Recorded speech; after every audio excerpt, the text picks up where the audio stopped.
Tunarudia, kwa usalama wa taifa letu, jeshi lichukue nchi. Kwa usalama wa taifa letu, jeshi lichukue nchi. Jeshi lichukue nchi. Hamjambo na karibuni tena watazamaji wangu wa BM Daily Politics. Hali ya wasiwasi inaendelea kushuhudiwa kule nchini Tanzania. Hapo jana kuna maandamano makubwa ambayo yalikuwa yamepangwa yafanyike dhidi ya utawala wa Mama Samia Suluhu. Maandamano ambayo yalikuwa yananuia kutaka katiba mpya, kutaka uongozi mpya na kumtaka Mama Samia Suluhu awachilie uongozi. Lakini kinyume na matarajio ya waandamanaji ama vijana wa Gen Z ni kwamba nayo serikali ilikuwa imejipanga kwa kiwango fulani ili kudhibiti hayo maandamano. Na njia mojawapo ambayo walitumia serikali ya Mama Samia Suluhu ni kuhakikisha kwamba hakuna Mtanzania ambaye aliruhusiwa kutoka nje. Jana ilikuwa ni siku kubwa kule nchini Tanzania watazamaji wangu, ambapo Watanzania walikuwa wanasherehekea miaka 64 tangu wachukue uongozi kutoka kwa mkoloni.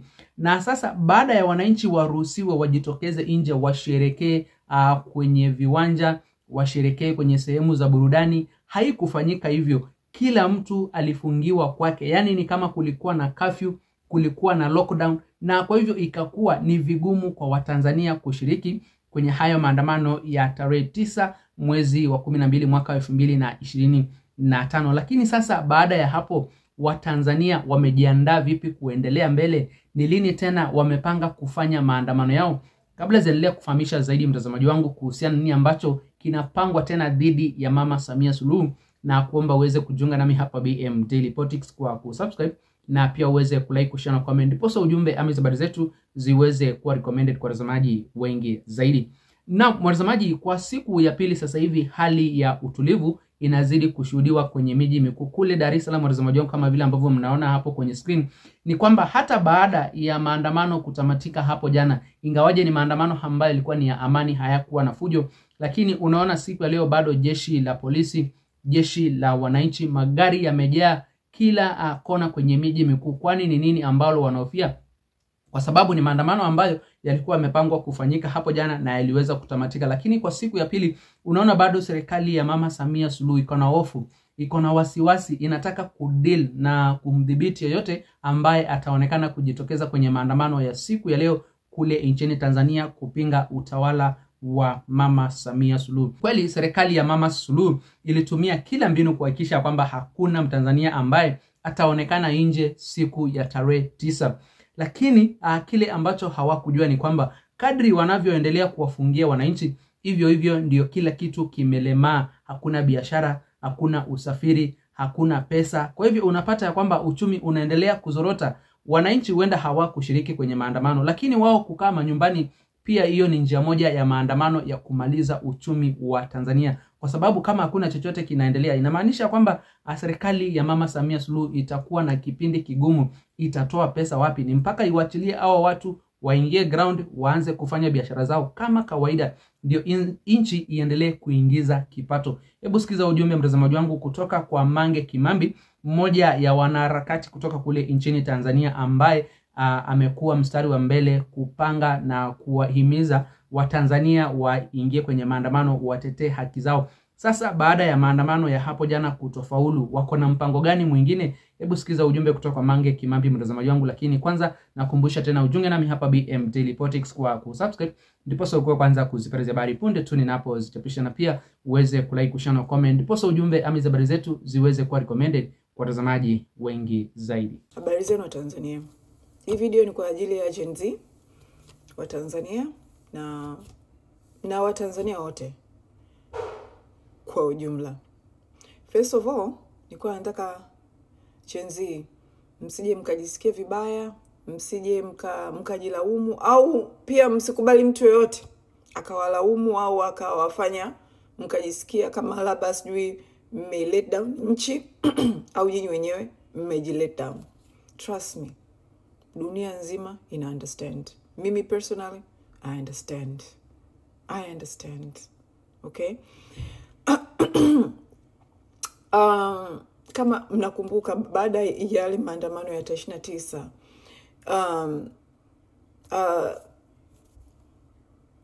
haya maandamano ya pili yaliitishwa na Gen Z wenyewe, na mimi nikaya support. And kama mtakumbuka ile, I think ilikuwa kama 2 weeks ago, nilisuggest tubadilishe ile tarehe ya maandamano iwe Christmas Day. I think kuna watu walikasirika nilivyoweka ile suggestion. Watu wanataka hiyo tarehe.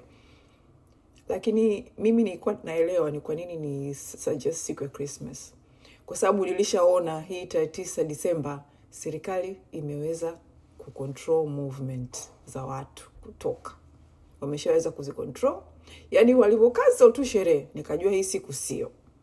Maandamano Tanzania lazima yawe siku ambao government haiwezi kucontrol movement. Hii ndio ilikuwa one of the environments ilifanya yale maandamano ya Oktoba 29 yakatokea. Ni kwa sababu government ilikuwa haicontrol movement. Ndio maana nilisema haya maandamano yaanze siku ya Christmas. Kwa sababu siku ya Christmas ni siku ambao serikali haiwezi kucancel Christmas, haiwezi kuambia watu msitoke siku ya Christmas au au siku ya mwaka mpya. So Tanzania maandamano lazima yawe kwenye siku kubwa, siku za Christmas, mwaka mpya, siku ya Idi, siku ya uchaguzi, yaani siku ambazo watu hawawezi kufungiwa ndani. Okay? Na so kinachohitajika hapa ni kujipanga. Kinachohitajika hapa ni kujipanga vizuri na kujipanga na siku ambayo itakuwa ni rahisi zaidi kwa kila mtu kutoka na kuandamana kwa amani. So I'm suggesting maandamano yafanyike siku ya Christmas kama nilivyo suggest before. But then again, I think mtawaachia wenyewe Gen Z wataamua watakachotaka kufanya. Cha msingi ni kwamba hatuwezi kurudi nyuma, ndugu zangu. Lazima tuendelee kupambana. Hatuwezi kurudi nyuma. Tumepoteza watu. Sasa hivi wa Tanzania tunaishi chini ya mtutu wa bunduki. Yaani that's just, hiyo ndio situation iliyopo. Na mtu yote asijidanganye. Sasa hivi wa Tanzania tunatawaliwa kwa bunduki. Tunaishi kwa hofu. Tunaishi chini ya serikali ambao hatuitambui, hatukuichagua.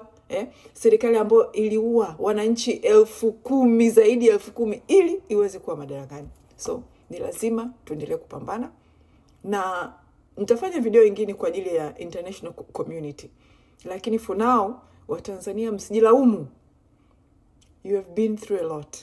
Naam, watazamaji, Watanzania sasa huenda wakaanza kujiandaa tena kurudi kwenye maandamano tarehe 25 mwezi huu wa 12. Hii ni siku ya Krismasi, na kwa hivyo nchi ya Tanzania itakuwa ni vigumu kuwadhibiti wananchi na kuambia kwamba wasitoke, wasiingie kusherekea sikukuu ya Krismasi. Lakini hatujui ni lipi ambalo linatendeka, kwa sababu unajua sasa hivi kule nchini Tanzania ni kama katiba ambayo iko pale inampatia tu Suluhu nguvu, ama inaipatia serikali nguvu, lakini kwa upande wa mwananchi anazidi kukandamizwa, anazidi kutawaliwa kimabavu, udikteta, kunyanyaswa na kudhulumiwa, asijaribu kuzungumza lolote dhidi ya serikali ya Mama Samia Suluhu. Kwa hivyo watazamaji wangu, hivyo ndivyo hali ilivyo sasa hivi. Maandamano hayakufanyika kikamilifu kwa sababu watu wengi hawakujitokeza. Wengi walikuwa wamefungiwa manyumbani mwao, na hata wale ambao walikuwa wanaonekana kuwa mstari wa mbele kupanga kuwahimiza wengine watokee kwenye maandamano, habari zinasema kwamba walikuwa wamekamatwa. Hata kabla ya mwendo wa saa 3 hapo jana,